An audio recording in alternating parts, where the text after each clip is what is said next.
న్యాయస్థానాల్లో కూడా పోరాటం చేస్తూ ఉన్నారు. ఒకసారి హోదాకు సంబంధించి కూడా జగన్మోహన్ రెడ్డి మాట్లాడారు సార్.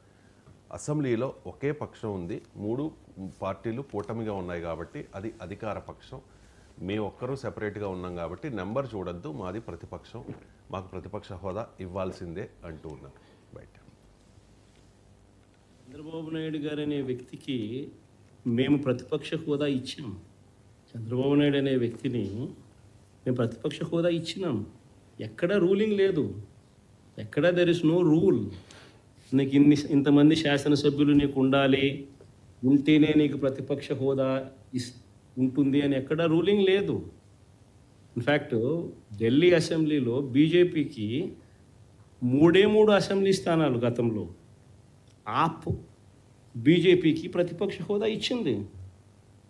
మరి 79 స్థానాల బీజేపీ అక్కడ ఉన్న టోటల్ స్థానాలు ఢిల్లీలో 80 స్థానాలకు 77 స్థానాలు ఆప్ వచ్చి సంథింగ్ లైక్ దట్. బీజేపీకి 3 స్థానాలు ఉన్న ప్రతిపక్ష హోదా ఇచ్చింది. ఐడియా లేదనుకుంటా. ఓకే సార్, ఫస్ట్ పాయింట్ ఇది.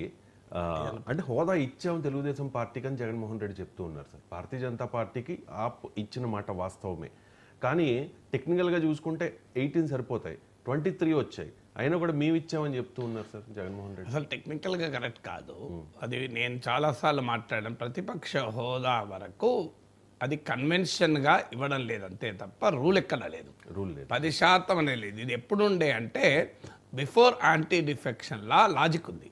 ఎందుకంటే పార్లమెంట్లో అపోజిషన్ పార్టీ, అపోజిషన్ గ్రూప్ అనేది ఎర్లీ పార్లమెంటరీ ఇండియాలో పార్లమెంట్ స్టార్ట్ అయిన మొదట్లో for the purpose of parliamentary time కేటాయింపు కోసం, సీటు కేటాయింపు కొరకు పార్టీ గ్రూప్ అని ఒక డిఫరెన్షియేషన్ చేస్తూ 10% ఉంటే పార్టీగా, 10% కన్నా తక్కువ ఉంటే గ్రూప్గా పార్లమెంట్లో గుర్తించడం మొదలుపెట్టారు.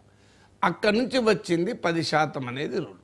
కానీ అది ప్రతిపక్ష నేత హోదా కొరకు కాదు, అది ప్రారంభమైంది ఏంటంటే టైం కేటాయింపు కొరకు, సీటు కేటాయింపు కొరకు ప్రారంభమైంది. కానీ యాంటీ డిఫెక్షన్ లా, ఫిరాయింపు నిరోధక చట్టం వచ్చాక ఈ డిస్టింక్షన్ లేదు, మీరు పార్టీ గ్రూప్ అనేది లేదు. ఇప్పుడు ఉదాహరణకు ఒక పార్టీ సభ్యత్వాన్ని కోల్పోవడం అన్నట్టు గ్రూప్ సభ్యత్వం ఉండదు కదా. సో యాంటీ డిఫెక్షన్ లా వచ్చాక ఒక్క సీట్ ఉన్న పార్టీయే. సో అందువల్ల ఆ డిస్టింక్షన్ కాస్త యాంటీ డిఫెక్షన్ లాతో లేదు. తర్వాత payment of salaries and allowances act Andhra Pradesh assembly చేసిన చట్టం ప్రకారం కూడా క్లియర్గా ఎక్కడా 10% అన్న పదం లేదు. ఉన్నదల్లా పార్టీ అధికార పక్షము కానీ రాజకీయ పార్టీల్లో ఎక్కువ సీట్లు ఉన్నదాన్ని ప్రతిపక్ష నేత హోదా అంటారంతే. అంటే the one who is not the party with highest number of seats with in the opposition. అందువల్ల ఇవాళ ఇక్కడ అపోజిషన్లో ఒకే పార్టీ ఉంది కనుక ఆ క్రైటీరియా రాదు. ఢిల్లీలో నాకు గుర్తున్నంత వరకు 70 సీట్లు అనుకుంటాను, బహుశా ఆయన పొరపాటు చెప్పాడు, 70 సీట్స్, 3 సీట్లు బీజేపీకి వచ్చిన ప్రతిపక్ష హోదా ఇచ్చిన మాట నిజం, అందులో అనుమానం లేదు. దీనిపైన నేను చాలా సుదీర్ఘంగా ఇదివరకు మాట్లాడాను. అన్ఫార్చునేట్లీ ఆంధ్రప్రదేశ్లో ఏంటంటే నిజం మాట్లాడితే నచ్చదు, నిజము తమకు అనుకూలంగా మాట్లాడాలి ప్రతి పార్టీ. ఇదే జగన్మోహన్ రెడ్డి చంద్రబాబు నాయుడిని ఉద్దేశించి అసెంబ్లీ సాక్షిగా నేను చిటికేస్తే కొంతమంది ఎమ్మెల్యేలు ఇటువైపు వస్తే నీకు ప్రతిపక్ష నేత హోదా కూడా పోతుంది అని వ్యాఖ్యానించాడు. మరి అప్పుడు జగన్మోహన్ రెడ్డి ఏ ప్రాతిపదిక మీద వ్యాఖ్యానించాడు? ఇదే 10% ప్రిన్సిపల్ పైన వ్యాఖ్యానించాడు కదా. ఎందుకంటే 23 మంది టీడీపీకి ఎమ్మెల్యేలు ఉన్నారు. అప్పటికే 1-2 వల్లభనేని వంశీ, ఇంకొకరు గిరి అనుకుంటాను, 1-2 ఎమ్మెల్యేలు వెళ్ళిపోయినట్టున్నారు, 2-3.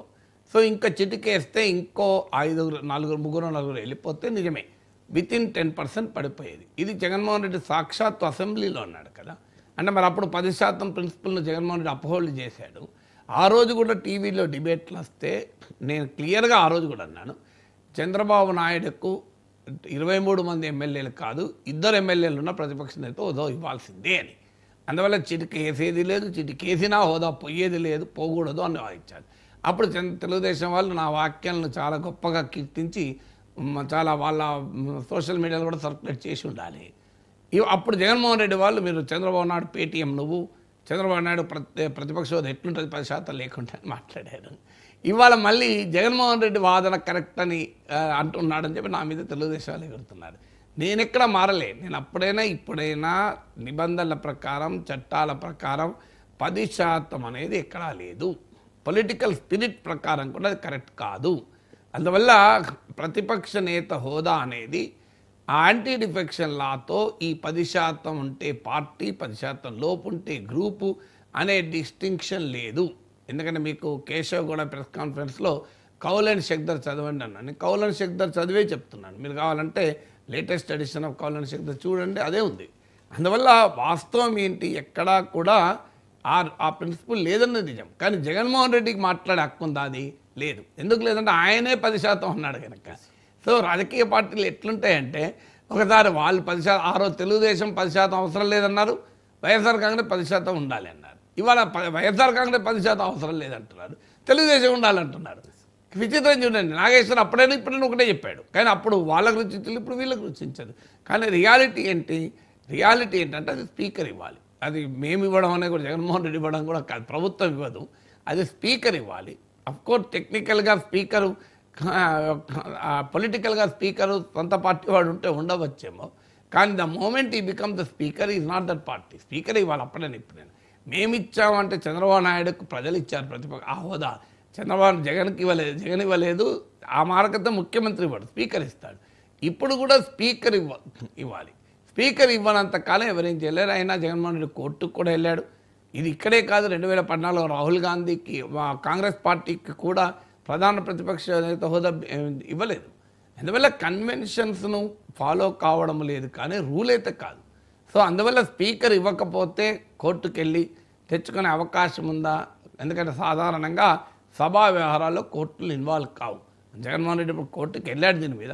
I don't think court will order speaker. నా అంచనా అయితే maybe right or maybe wrong. Court ఏం తీర్పు చెప్తుందని మనం ఊహించలేం. కానీ సాధారణంగా కోర్టులు సభా వ్యవహారాల గురించి ఆదేశాలు ఇవ్వవు. ఎందుకంటే మన దేశ రాజ్యాంగం ప్రకారం సెపరేషన్ ఆఫ్ పవర్స్, లెజిస్లేచర్ వేరు, జ్యుడిషియరీ వేరు. సబ్స్టాన్షియల్ కేస్ ఆఫ్ ఇల్లీగాలిటీ అంటే సభ్యుని ఫండమెంటల్ రైట్స్కు ప్రమాదం ఏర్పడితే తప్ప, క్లియర్గా చట్ట ఉల్లంఘన ఉంటే తప్ప కోర్టులు ఇన్వాల్వ్ అవుతాయి. దీన్ని మరి సబ్స్టాన్షియల్ కేసు ఆఫ్ ఇల్లీగాలిటీగా తీసుకుని కోర్టు ఆదేశిస్తే, కోర్టు సూచిస్తే స్పీకర్ చెప్పలేం. కానీ జనరల్గా సబ్స్టాన్షియల్ కేసు ఆఫ్ ఇర్రెగ్యులారిటీ ఉన్న కోర్టులు ఇన్వాల్వ్ కావు. సభ ఏదన్నా ఇర్రెగ్యులారిటీ ఉంటే సభే కరెక్ట్ చేసుకుంటుంది తప్ప మేము ఇన్వాల్వ్ కాము అంటారు. చూడాలి జగన్మోహన్ రెడ్డి కోర్టుకు వెళ్ళడం తేలుతుందా, ఈలోగా 2029 వచ్చి అసెంబ్లీ ఎన్నికలు కూడా అయిపోతాయేమో. బట్ అట్లీస్ట్ ఒక ప్రిన్సిపల్ అయినా కోర్టు ముందు పెడితే భవిష్యత్ తరాలకు ఉపయోగపడుతుంది. అందువల్ల జగన్మోహన్ రెడ్డి అయినా సో ఎవరైనా ఇది అయితే ఇప్పుడు ఒక చర్చ ఏమొస్తుంది, నేను స్పీకర్ మాట్లాడింది కూడా చూశాను. సో సహజంగా మనం అసెంబ్లీ సమావేశాలు చూస్తూ ఉంటాం, చాలా వాడివేడిగా జరుగుతూ ఉంటాయి ప్రతిపక్షాలకి అధికార పక్షానికి మధ్యలో. కానీ ఇప్పుడు అటువంటి సీన్ లేదు. రఘురామకృష్ణన్ రాజు గారు లాంటి వాళ్ళు కూడా రీసెంట్గా ఒక కామెంట్ చేశారు, సార్ నా కళ నెరవేరదేమో అని చెప్పేసి. అంటే ఇవ్వాలి అనుకుంటే స్పీకర్ ఇవ్వచ్చు, రూల్ అది ఉంది. కానీ స్పీకర్ నిన్న ఒక మాట మాట్లాడారు సార్, ఇవ్వాలి అంటే స్పీకర్కు ఆ హోదా ఉంది, కానీ దేవుడు ఇవ్వని వరాన్ని పూజారి నుంచి ఆశించడం పొరపాటు, ప్రజలు కాదన్న హోదాను స్పీకర్ ఇవ్వలేరు అని చెప్పి మరో చర్చ కూడా జరుగుతోంది సార్. సో చాలామంది నాయకులు జగన్ అండ్ ఇతర వైసీపీ సభ్యులు అసెంబ్లీలో ఉంటే వాళ్లను ర్యాగింగ్ చేయొచ్చనో లేకపోతే రివెంజ్ తీర్చుకోవచ్చనో చూస్తూ ఉన్నారు. ప్రజలు కూడా ఆ సన్నివేశాన్ని చూడడానికి, ఆ సమావేశాలను చూడడానికి ఇంట్రెస్ట్ చూపిస్తూ ఉన్నారు. కాబట్టి స్పీకర్ అయ్యన్న పాత్రుడు గారు వైసీపీ సభ్యుల్ని అనుమతిస్తారు, ఆ హోదా ఇచ్చి అసెంబ్లీకి వచ్చేలా చేస్తారు, అప్పుడు వాళ్ళు రివెంజ్ తీర్చుకుంటారు అనే ప్రచారం కూడా జరుగుతోంది. అలా జరిగే అవకాశం అంటే politics is pregnant with all the possibilities అంట. రాజకీయాల్లో ఏది కొట్టిపారేలేవు, ఏదైనా సాధ్యమే. అయితే అంటే ఇప్పుడు జగన్మోహన్ రెడ్డి వ్యూహం క్లియర్గా అర్థమైంది. జగన్మోహన్ రెడ్డి సభకు రాడు. జగన్మోహన్ రెడ్డికి సన్నిహితులను కూడా మాట్లాడితే ఆయన స్వభావరీత్యా ఆయన యాక్సెప్ట్ చేయలేడు, ఆ రియాలిటీని ఆయన అంగీకరించలేడని.